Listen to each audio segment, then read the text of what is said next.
Marion Reimers, bienvenida a Futbolístico. Muchas gracias por estar aquí. ¿Cómo estás? Al contrario, muy, muy contenta de poder platicar contigo. La verdad es que ya nos la debíamos y pues evidentemente agradecerle a todo tu público.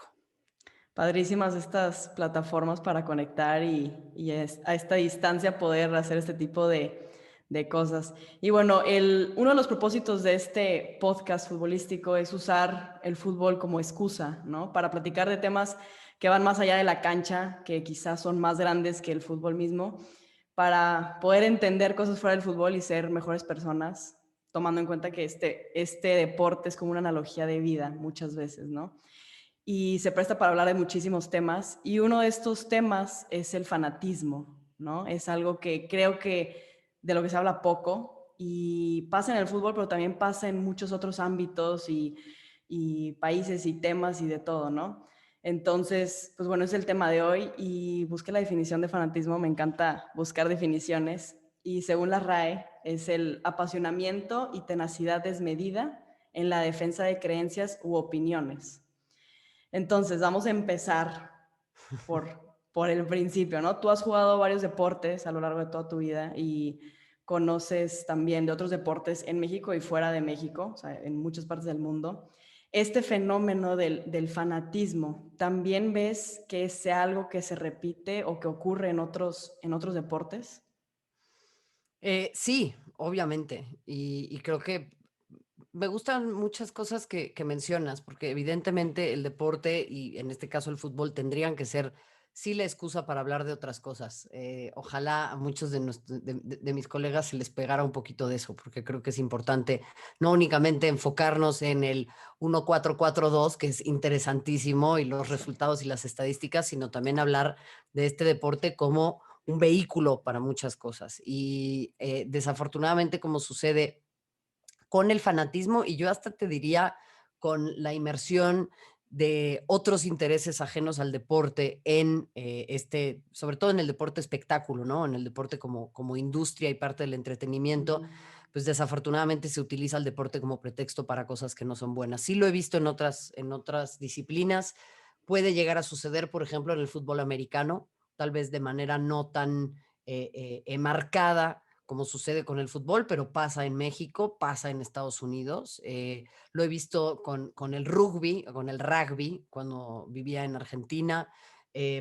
Incluso sucede con ¿cómo se llama? Turismo carretera, con el automovilismo en Argentina también, en donde tienes Órale. la barra brava de Ford y la barra brava de Chevrolet, ¿no? Algo que yo nunca me hubiera Wow. imaginado. Y bueno, con deportes como el cricket en la India, ¿no? Entonces creo que más bien no tiene que ver con el deporte en sí, sino tiene que ver con nuestras carencias como humanos.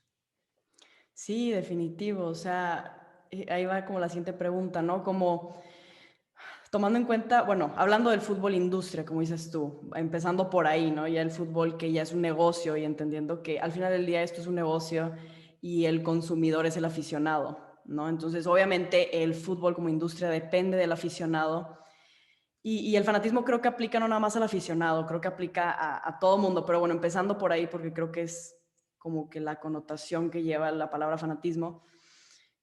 Sí, sobre todo el latino, el mexicano es muy apasionado, el fútbol aquí se vive, se duerme, se respira, se come todo, ¿no? Pero ¿hasta qué punto, o sea, cuál es el límite de esa pasión cuando ya no es una pasión o una afición, sino ya se vuelve un fanatismo quizá? Pues fanatismo en sí no es lo ideal, ¿no? No es lo sano. Entonces, ¿cuál es el límite, esa línea muy fina entre pasar a ese fanatismo? Es que ahí yo, la verdad, haría una acotación muy importante porque creo que desde los medios de comunicación hemos contado mal esa historia y la hemos analizado incluso mal desde un punto de vista antropológico. Evidentemente, en América Latina hay una tendencia muy marcada hacia estas situaciones, pero bueno, también ha existido en Inglaterra, existe en Francia, existe en Rusia, lo vimos en la Euro, por ejemplo, en 2016, en ese pleito en Marsella, por ejemplo, entre los aficionados rusos y los franceses, si no me equivoco.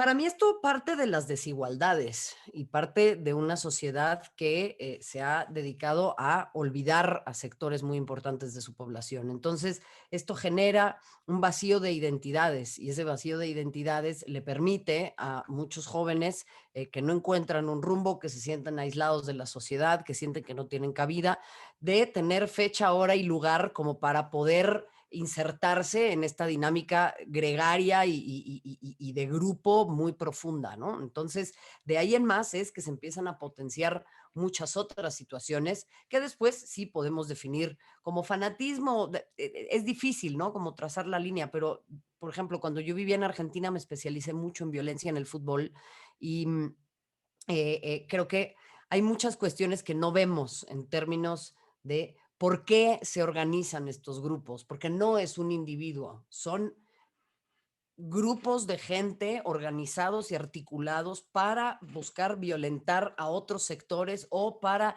a través de la masculinidad tóxica, ¿no? Dominar a otro sector de la población que, acorde a la narrativa tradicional del deporte, es su enemigo, ¿no? Y lo digo entre comillas. Sí. Entonces, ¿por qué se ve esto tan marcado en América Latina? Porque América Latina es una región del mundo que está plagada de desigualdades y está históricamente marcada por una grieta y una polarización muy importante entre los que tienen más y los que tienen menos. Entonces, claramente hay un anclaje muy importante en las desigualdades y la pobreza en nuestra región. Y eso es algo que creo que no hemos querido ver. Y no con ello quiero satanizar la pobreza, pero sí estoy diciendo que tenemos a gente que se mete a una barra brava porque está en el barrio y no encuentra un lugar al cual sentir que pertenece. Claro, y el fútbol pues sirve como este medio también para, pues, para liberar emociones, tensiones, para liberar la jornada laboral, ¿no? El día de trabajo, la semana, y llegas al estadio y no sé, pues digo, como dices tú, esto quizá va más allá, o sea, va más a fondo, quizá llegan ahí y es como el lugar para, pues sí, dejar todo eso ir, ¿no? Y te envuelve el mismo deporte como es el fútbol tan, pues tiene esa magia, cosas tan inesperadas, esas injusticias, esa euforia, ¿no? Entonces todo eso, pues no ayuda a que estas emociones al final pueden ser en manera desmedida, ¿no? Entonces, sí, es difícil definir, o sea, hasta qué punto, o sea, qué es fanatismo, qué va más allá, Claro. como dices tú, ¿no? Que va marcando algo más cultural, ¿no? Desigualdades también en cada país y en cada cultura. Es que, ¿sabes qué creo yo? No, digo, no sé cómo lo veas tú, ya como futbolista profesional, pero al final del día pasa mucho que también, evidentemente, tenemos que trazar una línea, pero todo en la vida y las actividades humanas, especialmente el deporte es una actividad humana, están sujetas a la interpretación y es lo que nosotros hagamos con ella. Entonces, si tú revisas un poco la historia de la violencia en el fútbol y de cómo se ha convertido en un vehículo que genera identidades, ¿no? O sea, nuestra identidad nacional está marcada por el Sí. fútbol. Sentimos que somos un país que es fracasado o exitoso en función de lo que hacen 11 individuos de una población de 120 millones durante 90 minutos en un juego de estrategia simple. Entonces, Claro. plasmamos mucho de nuestra necesidad de éxito en esto, ¿no? Y yo lo que sí he notado es también desde los medios de comunicación lo hemos hecho bien mal, porque hay una narrativa en donde decimos, no, es que estos son unos desadaptados, ¿no? Estos son unos, hay que meterlos a todos a la cárcel. No, bueno, ¿por qué no nos preguntamos, y eso yo lo viví mucho en Argentina, qué es lo que sucede con este fenómeno, ¿no? ¿Por qué las autoridades, por ejemplo, no participan de manera clara en ver cómo se articula la delincuencia organizada a través de estos grupos? O sea, en Argentina, por ejemplo, se capitaliza de los estacionamientos, la venta de camisetas, etcétera, etcétera, la venta de boletos, la venta de droga debajo de las banderas. O sea, todo eso ya tiene que ver con un negocio, no tiene que ver con una pasión que tenga que ver con el fútbol, tiene que ver con una pasión por el poder y por el dinero. Y ahí no hemos nosotros sabido trazar una línea de decir, no, esto no tiene que ver con cariño por el fútbol, esto tiene que ver con cariño por un negocio particular que el fútbol derrama a estos grupos que en este caso son delictivos. O sea, y en México no estamos como allá, pero para allá vamos, ¿eh? Y en Brasil pasa lo mismo, y en Colombia pasa lo mismo. Sí, es engañoso, ¿no? Porque usando el fútbol para como medio otra vez, ¿no? Para otras cosas, pueden ser cosas positivas o en este caso cosas que no son tan buenas y que exponencian esta locura, este fanatismo, pues sí, la venta ¿no? de alcohol en los estadios, pues al final es un negocio, pues sí, pero no ayuda o incita a esa violencia o ayuda a que se propicie más fácilmente, ¿no? Y sí, como dices tú, yo también digo, como futbolista, a veces digo, no, o sea, pon tú que la selección de México juega contra Estados Unidos. No, pues vamos a ganarle a los gringos porque nuestro país es mejor que el de Estados Unidos. Y digo, a ver, pues sí, nuestro país puede ser mejor jugando fútbol, pero también hay que buscar ser mejor en otras cosas. Y no digo que Estados Unidos sea mejor que México, ni mucho menos, pero pues ¿por qué no copiarles o tratar de ganarles en infraestructura, en carreteras, ¿no? En muchas cosas que sí creo que podemos aprender o copiar? ¿Por qué no también les tratamos de ganar por ahí, ¿no? Entonces ya no sé si el fútbol es como un disfraz o como algo para distraer, o si nos gana esa parte de que el fútbol es nuestra cultura y mostrando que somos mejores en la cancha ya somos mejor país. No, creo que no va por ahí, creo que estamos confundiendo, ¿no? Peras con manzanas, no tiene mucho que ver como país, ¿no? Pero sí, entramos en esa parte patriótica, nacionalista de usar el fútbol como, sí, como imponernos con otros países que yo sí no entiendo, no comprendo como futbolista, porque una cosa es sí, ganarles dentro de la cancha y ser mejor equipo y mejor futbolista, pero vamos a intentar también hacerlo fuera de, ¿no? Ahí yo te diría dos cosas que forman parte de mi repertorio de opiniones poco populares, ¿no? También metidas aquí. Una de ellas sería que si tú utilizas al fútbol para argumentativamente denostar tu xenofobia y tu urgencia por la dominación, ¿no? Porque es decir, mira, yo soy, o sea, entiendo que el deporte tenga como eje central la competencia, pero al final todas las personas Claro, habitamos el mismo planeta, o sea, todos somos vecinitos, ¿no? sí. Entonces, como el utilizar eso para sacar tu nacionalismo y tal, pues entonces no te gusta tanto el fútbol.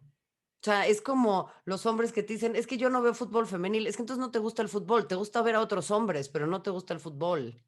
O sea, otra vez, otro de mis repertorios, impopulares, ¿no? No te voy a jalar yo a ese punto de vista, pero para mí es eso. O sea, si a ti no te gusta ver todo tipo de fútbol, pues igual no te gusta tanto el deporte, te gusta ver a otros hombres porque los admiras, pero no te gusta ese deporte. Y entonces lo utilizamos como súper mal y le pegamos muy duro al fútbol, que es simplemente una herramienta para tapar, ¿no? Todas estas cuestiones xenofóbicas, homofóbicas, etc, etc. Pero ¿sabes qué? Creo también, y lo noto en países como Alemania, por ejemplo, en donde el fútbol es importantísimo, sí, pero lo noto también, no sé, en países escandinavos, en Australia, Nueva Zelanda, en otras naciones un poco más desarrolladas en algunos sentidos.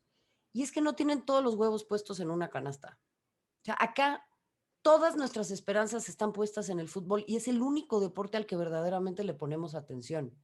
En Ujú. otros países está el handball, está los deportes olímpicos, está, ¿no? Cosas que suceden en el Mundial de Atletismo, otros deportes que son populares. Entonces, no todo se vuelca ahí porque la expectativa de éxito no está centrada en una sola disciplina. Y yo creo que en México también nos pasa eso porque es como que todo está echado encima del fútbol, o sea, no hay básquet, no hay vóley, como que no hay otras cosas que también nos puedan dar alegría si el fútbol no las tiene, ¿no? Sí, sí, también, sí, creo que eso es muy cierto y también otras cosas que quizá no tengan que ver con el deporte, música, artes, lectura, no sé, creo que sí nos falta en general, ¿no? No solamente como mexicanos, pero como personas encontrar, incluso a mí me pasa como futbolista, si 24/7 estoy pensando en fútbol, pues en un punto te vuelves loca, o sea, no, es muy difícil, tienes que encontrar otras formas en las que te sumen, o sea, yo encuentro de repente inspiración, pues no sé, en un buen libro que no tiene nada que ver con fútbol, en alguna canción, en algún, no sé, alguna obra de arte, que no sé nada de arte, pero encuentras inspiración de otras personas que comparten su pasión de otras disciplinas incluso. Entonces sí creo que en general como seres humanos es bueno ver otras cosas, disciplinas, otros deportes, tratar de entender o simplemente escuchar y tomando eso, pues, ok, esto me gusta, esto me inspira, esto pues no lo comparto, pero lo respeto. Y creo que el fanatismo también llega a hacer eso, a polarizarnos, a separarnos y en vez de ayudarnos a entender, bueno, a ti te gusta este equipo, a mí me gusta este, pero vamos ok, lo respeto, vamos a ver el partido, pero pues yo no lo comparto, quizá yo nunca le voy a ir a aquel equipo, ¿no? Ujú. Esas cosas, este fanatismo nos lleva a hacer todo o nada, ¿no? A más intolerancia, a respetarnos menos y aplica no nada más en fútbol, ¿no? A la religión, a la política. Si yo pienso así y tú piensas así, tú estás mal, a religión. En vez de, a ver, ¿por qué piensas tú así? Ok, pues no lo entiendo quizá, pero lo respeto y vamos a convivir a gusto. Quizá podemos incluso entablar una conversación de algo más. Creo que ahí es donde, pues, wow, o sea, yo me he topado gente, incluso tengo amistades que no les gusta el fútbol y no por eso no van a ser mis amigos, ¿sabes? O sea, pues para mí el fútbol es mi mundo, es mi vida, pero entiendo quizá porque a ti se te hace medio absurdo que 22 personas persigan el balón. Ok, a mí se me hace el deporte más maravilloso del mundo, pero lo respeto y no me voy a estar peleando cada vez que te veo por eso y porque quiero que pienses así, ¿no? Entonces, sí, este fanatismo creo que llega a caer en eso, en dividirnos, en polarizarnos, cuando es irónico, porque el fútbol es el deporte universal y el deporte que en teoría nos debería de unir, nos debería de que podamos encontrar ese campo común, ¿no? Entre culturas y países. Es que, ¿sabes qué está bien interesante lo que estás diciendo? O sea, creo que acá otra vez vendrá uno más de mis repertorios, o una más de mi repertorio. Bueno, son dos. O sea, creo que la primera, hay una diferencia entre una opinión y un discurso de odio, ¿no? Y ahí es en Sí. donde, por ejemplo, yo trazaría la línea que regreso a esa pregunta como tan interesante que hiciste hace rato y como que me siguió dando vueltas. ¿Dónde trazamos la línea?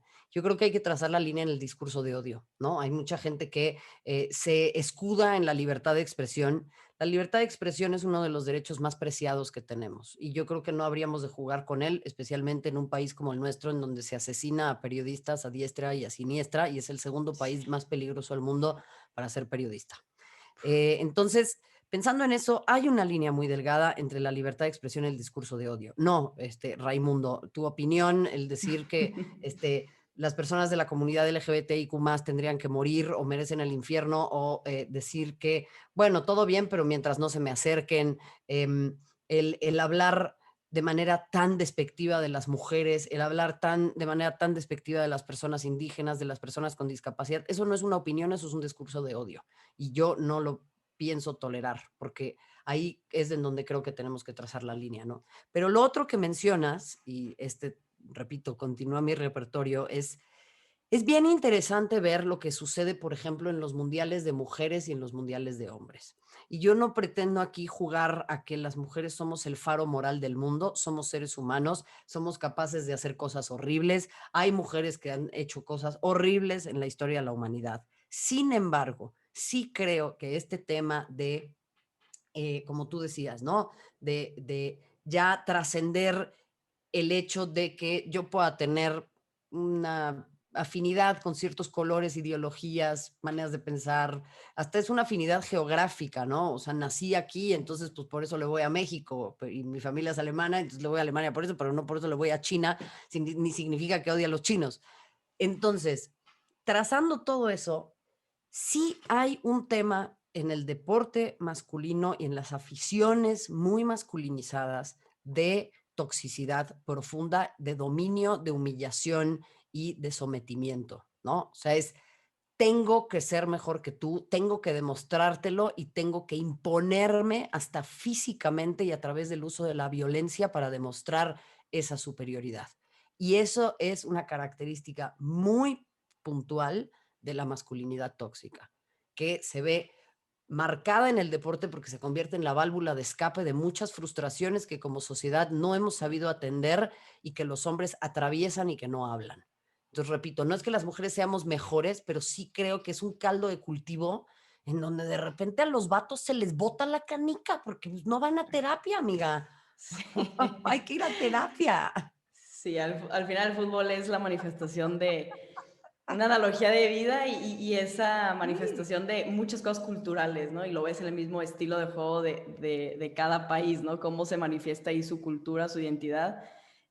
Sí. Y con lo otro que decías de expresar tu opinión cuando llegas ya a insultar, a menospreciar a alguien, ahorita con redes sociales, terrible esa situación. O sea, yo no entiendo cómo, y nos pasa a nosotros como futbolistas, y aquí no es por hacerme la víctima ni nada, ¿no? Y ese quizá ya es otro capítulo, pero que hay gente que opina cosas que yo digo, a ver, eso no se lo dirías a tu hija, no se lo dirías a tu mamá, ¿por qué me lo estás mandando a mí? ¿Por qué me lo estás diciendo a mí, no?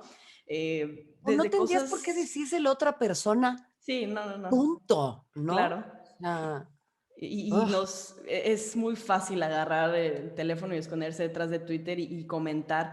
Y está bien, para eso es Twitter, ¿no? Para expresarte, para dar tu opinión. Pero ya cuando llega, como dices tú, a ese punto de insultar, de menospreciar a alguien, yo ahí sí digo, a ver, o sea, bloquear a este usuario. O sea, no, yo no he desarrollado ese caparazón todavía de que me valga lo que piense todo el mundo, ¿no? Obviamente somos seres humanos y nos afecta, ¿no? Estar leyendo esas cosas. Entonces, pues sí, ¿no? Quizá también este es un Natalia, es llamado a usar esto con responsabilidad, ¿no? es que, pero es, o sea, ahí yo estoy súper de acuerdo contigo y esto que dices me pone a pensar también y quiero conocer tu punto de vista, pero, o sea, es tu legítimo derecho al bloqueo y es tu legítimo derecho al autocuidado y es tu Sí, legítimo derecho a trazar un límite. O sea, claro. yo no entiendo por qué me pasa a mí con el periodismo de deportes, ¿no? Y me imagino que ustedes como jugadores también es como, ay, tienes la piel muy delgada. No, a ver, no es prerequisito para insertarnos en este mundo, y lo digo entre comillas, aguantar vara. No, esto es una chamba, esto es una parte de nuestras vidas que hacemos con mucho gusto, con mucha pasión, con mucha dedicación, ¿no? Pero no tiene que ser prerequisito aguantar insultos, eh, recibir amenazas de muerte y violación, en mi caso, ¿no? Imágenes de mujeres decapitadas, de mujeres bañadas en ácido, o sea, ¿por qué No, tengo hombre. que aguantar una cosa así? No, eso no forma parte de mi job description. Mi job Sí, description es ser periodista de deportes, no tener una coraza para aguantar a personas que quieren incidir de esa manera en mi vida personal. Y yo creo que para ustedes tiene que ser absolutamente lo mismo. Tenemos el legítimo derecho a trazar un límite. claro. Y sí, o sea, eso es, creo que responsabilidad de todo mundo, de todo aficionado también, ¿no? Y vuelvo a lo mismo, también el aficionado no es el único involucrado en esto. Creo que también nosotros como jugadoras, empezando por nosotras, es cambiar un poco este diálogo, ¿no? Ok, yo hago mi trabajo, yo soy futbolista, voy a respetar al rival, obviamente dentro de la cancha, al final es un deporte de competencia, voy a intentar ganarle dentro de las reglas, ¿no? Pero fuera de la cancha, al final todos somos parte pues de este oficio, ¿no? Entonces, empezar ahí poniendo un poco el ejemplo en ese respeto, en eso, aceptar la derrota y también siendo buen ganador, porque hay Uh, gente que gana y qué bárbaro, o sea, también para ganar hay que tener clase.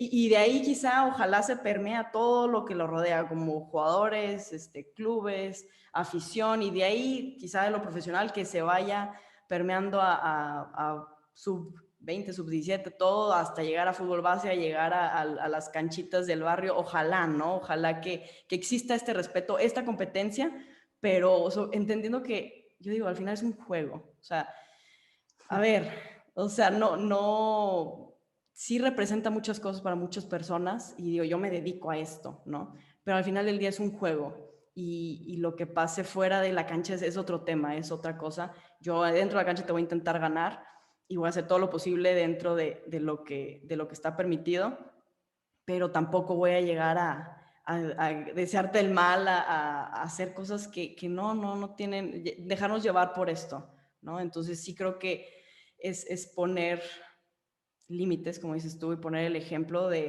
pues en todos los niveles en el fútbol, no hablando nada más como fútbol industria, sino desde las canchitas, ¿no?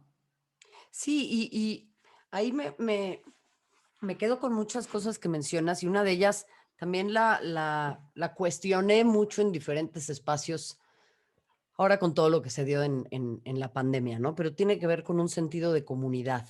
¿Qué estamos haciendo con ese sentido de comunidad? ¿Estamos destruyendo o estamos construyendo? Una afición es una comunidad pequeña, ¿no? Que se afilia a ciertos Claro. colores, a ciertas maneras de pensar, a un sentido de pertenencia, etcétera. Perfecto.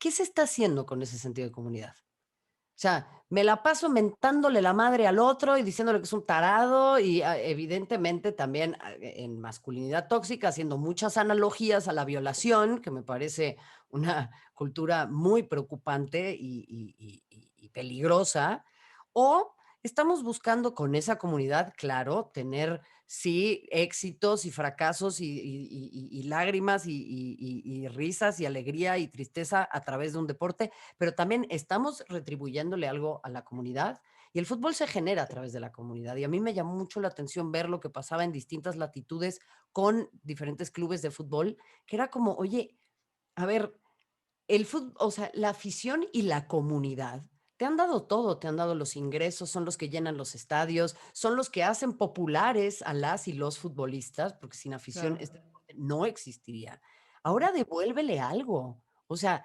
devuélvele algo a los trabajadores de primera línea, devuélvele algo a la comunidad que le está pasando mal, trabaja con hospitales y eso, y lo mismo va para la afición. O sea, ¿qué vamos a hacer con esta comunidad que se construye a través del deporte? Y ese es un gran cuestionamiento que yo creo que tendríamos que hacernos. Y yo creo que es muy sano que una figura de tu talla y de tu llegada y de tu intelecto empiece a poner esta clase de cosas sobre la mesa. Veo una tendencia súper interesante del lado del fútbol de las mujeres de hablar de esta clase de cosas y yo creo que tenemos una enorme facultad como para empezar a cambiar esa narrativa, porque ya está muy jodido todo. O sea, por favor, dejemos de romper cosas. Está muy Sí. jodido el planeta, está jodida la naturaleza, está jodido el tejido social, está todo pendiendo de un hilo como para que ahora, con algo que tendríamos que disfrutar, sigamos destruyendo. Es momento de construir.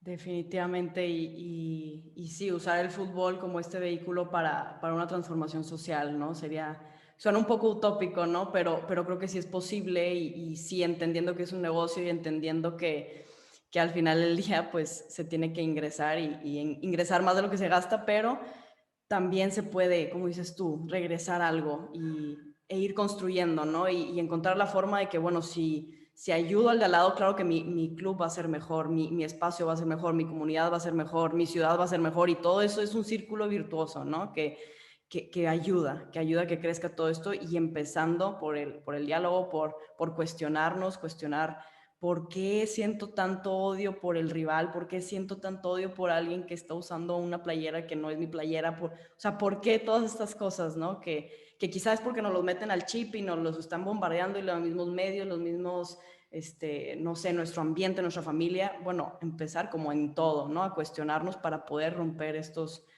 comportamientos y lograr pues algo diferente, ¿no? El otro día fui a convivir, hablando de esto del odio de la persona de al lado de otra camiseta, fui a platicar con unos niños y se me acerca un niño como de, no sé, 7, 8 años, estaba jugando ahí cascarita con ellos y me dice, era un lugar público y me dice, mira, esa persona de allá, hay que decirle que se vaya porque trae la playera de pues un equipo que no, que ese niño pues no era su equipo, ¿verdad? Y le dije, a ver, ¿por qué? Si no existiera ese otro equipo, ¿contra quién jugaría pues tu equipo, no? Y se queda pensando y dice, pues sí, ¿verdad? Y le dije, pues sí, o sea, obviamente necesitamos de rivales, o sea, ¿por qué vas a...? Yo así como que no le edito el speech al niño, ¿verdad? Pero ¿por qué vas a odiar a esa persona o querer que se vaya porque le va a otro equipo? Pues qué padre, si no, qué aburrido que todo México fuera afición de X club, ¿no? Pues no existiría una liga, ¿no? Entonces, pues sí, quizá empezar a cuestionarnos estas cosas de por qué sí, por qué es algo que nos dijeron o porque realmente lo sentimos, y si sí lo sentimos, ¿por qué es así? Eso que acabas de decir está tremendo. O sea, esa es una pregunta que en muchas conferencias le planteo al público, ¿no? ¿Quién te dijo que era así? Ujú. La iglesia, tus papás, la escuela, la publicidad, los medios. ¿Quién te dijo que las cosas eran así? O sea, ¿y quién te dijo que el deporte es una excusa como para poder em, anular al otro, ¿no? O sea, querer que no exista. Uy, carnal, o sea, es muy fácil el decir es un juego, ¿no? Pero sí hay muchas cosas que yo creo que se disfrazan ahí. O sea, se disfraza el, el miedo a la otredad, se disfraza como el odiar lo que también veo reflejado de mí en el otro, ¿no? Sí, Ya, totalmente. porque muchas veces tenemos muchas más similitudes que diferencias y eso también es lo que nos genera, pues, esta como animadversión tan profunda a, a lo diverso. Y para mí, a ver, o sea, el fútbol es simplemente el ejemplo de otras cosas, ¿no? El decir, pues es que estas personas no deberían existir. Oye, a ver, el holocausto fue hace muchísimos años y no lo queremos repetir. Y ese discurso está a 2 pasos de ser lo mismo. O sea, esas cosas se van construyendo un poco como la ranita en el agüita tibia, ¿no? O sea, no te vas dando cuenta hasta que de repente está hirviendo y ya no lo puedes arreglar. Definitivo. El famoso dicho, lo que te choca, te checa, ¿no? A veces odiamos Lo tanto el decía tu helado, como mamá, dices, ¿no? De chava. sí, sí. Nos cae tan gordo el helado porque a lo mejor mucho lo que está diciendo nos hace, nos mueve algo, nos hace clic y nos mueve nuestras inseguridades, ¿no? Entonces, sí, hay que Totalmente. cuestionarnos más. Pero bueno, Marion, muchas gracias por tu tiempo. Para acabar, siempre le hago unas preguntas rápidas a mi invitado para conocer su perspectiva sobre este deporte. 4 Uy, preguntitas. ok. La primera vez, define el fútbol en una palabra. Define el fútbol en una palabra, emoción. Para ti, esto ya es más de una palabra, ¿qué es el fútbol o qué es lo que te ha dejado el fútbol? Para mí el fútbol es comunidad, para mí el fútbol es una industria, es parte de la industria del deporte espectáculo, pero es en realidad un vehículo social poderosísimo. Para mí el fútbol es un caballo de Troya, nada más que todo depende de qué le metamos en la pancita. ¿Y qué me ha dado el fútbol? Pues imagínate, me ha dado un acercamiento increíble al deporte, me ha dado una profunda tolerancia a la frustración, porque el fútbol nunca fue en realidad un deporte que yo practicara bien. Practiqué otros deportes, fútbol me encantaba, pero no fue mi deporte. Me dio trabajo, me dio amigos, me dio rivales, me dio viajes, me dio experiencias increíbles y me dio sobre todo esta posibilidad, que esto es una exclusiva que te voy a dar a ti, Natalia, y que la gente no lo sabe. Me dio la facultad de formar parte de una sociedad secreta de mujeres que a lo que nos dedicamos es arruinarle el fútbol a los hombres. Eso es lo que nosotros principalmente estamos buscando hacer. Es nuestro Ok. único objetivo, ¿no? Lo hacemos a través de comentar partidos de fútbol, por ejemplo. O sea, lo hacemos solamente para que les arruine el partido. No crees que lo hacemos porque es nuestra chamba o porque nos gusta. No, nuestra intención es esa. Lo hacemos también a través de no usar escotes, por ejemplo. También lo hacemos a través de hablar de los derechos de las mujeres. Entonces, bueno, el fútbol también me ha dado la facultad de formar parte de esa sociedad secreta. Si tuvieras una conversación con un alien y este alien no supiera nada de fútbol, habla español, ¿cómo le describirías el fútbol a este alien?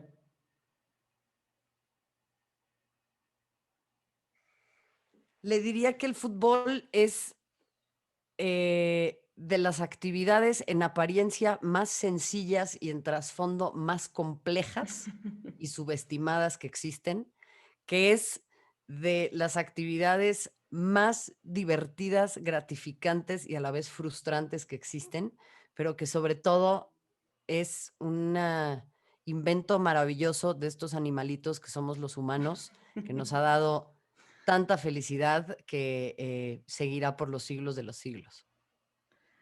¿Alguien a quien admiras y por qué?